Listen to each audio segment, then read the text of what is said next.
Hello எல்லாருக்கும் வணக்கம். இன்றைக்கி யோகா ஷோபன் விலாகில் நீங்கள் பார்க்க போகிறது கொள்ளு வச்சு வெயிட் லாஸ் ரெசிபி. என்ன பார்த்தீங்கன்னா கொள்ளு கடையல் பண்ண போகிறேங்க. அதுக்கு நைட்டே நான் கொள்ளு கொஞ்சம் ஊற வச்சுக்கிட்டேன், சீக்கிரமாக காலையில் எழுந்தோடனே வேகணும்னு சொல்லிவிட்டு. ஸோ குக்கரில் போட்டால் எப்படியோ 7-8 விசில் வைக்கிற மாதிரி இருக்கும். அதனால் நைட்டே ஊற வச்சோன்னா 2-3 விசிலில் எடுத்துடலாம். இதுக்கு தேவையான ஐட்டம்ஸ் தக்காளி, வெங்காயம், துவரம்பருப்பு எடுத்துருக்கேன், வரமிளகா, பச்சை மிளகா, சீரகம். ஸோ இது எல்லாத்தையும் குக்கரில் போட்டு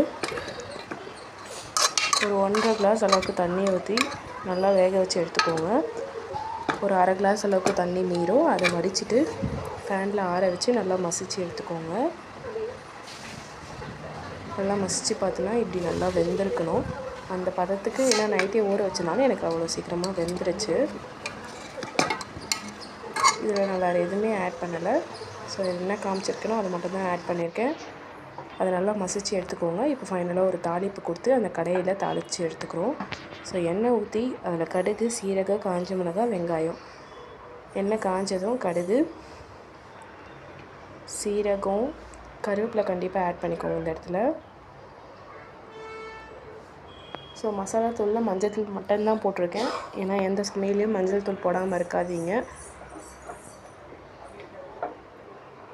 கடுகு, சீரகம் நல்லா பொரிஞ்ச பிறகு காஞ்ச மிளகாய் ஆட் பண்ணிக்கோங்க. காஞ்ச மிளகாய் நல்லா பொரிஞ்சதும் வெங்காயம் ஆட் பண்ணி நல்லா ப்ரௌனிஷாக வறுத்துக்கோங்க.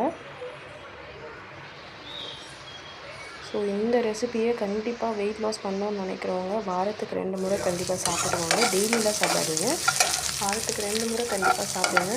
உடலில் இருக்க சூடாகட்டும், உடலில் இருக்க கெட்ட கொழுப்பாகட்டும் சீக்கிரமாக காஞ்சிரும், வெயிட் லாஸ் சீக்கிரமாக ஆகலாம்.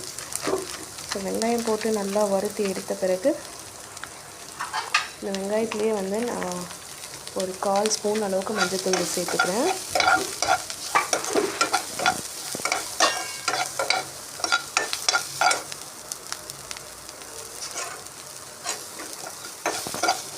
ஸோ பேச்சுலர்லேருந்து புதுசாக கல்யாணம் ஆனவங்க சமைக்கவே தெரியாதுன்னு சொன்னாலுமே கூட இந்த கொள்ளு பருப்பு இருந்துச்சுன்னா ஈஸியாக நீங்கள் ஒரு ரெசிபி செஞ்சு கொடுத்துடலாம்.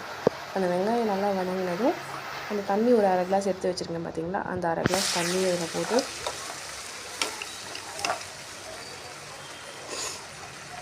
ஸோ இது நான் தண்ணியே ஊற்ற போகிறது கிடையாது. எந்த கடையில் நம்ம செய்யறதுக்கு ஊற வச்ச தண்ணி, அதை வேக வச்ச தண்ணி இருக்குல்ல, அந்த தண்ணி தான் சேர்த்துருக்கேன். கடையில் நல்லா திக்காக மசிச்சு ஆட் பண்ணியிருக்கேன். ஸோ ரொம்ப திக்காக இருந்ததுனால ஒரு 1/4 கிளாஸ் அளவுக்கு அந்த மசித்த சட்டியில் தண்ணியை ஊற்றி நல்லா கலரி இதில் போட்டிருக்கேன்.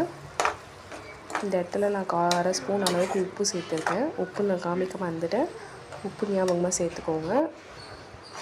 ஸோ இப்போ சுட சுட சாதம் ரெடி ஆகிடுச்சு. அந்த 1/2 கிளாஸ் தண்ணி ஊற்றி கொஞ்சம் கொதித்ததும் நம்மளோட கொள்ளு பருப்பு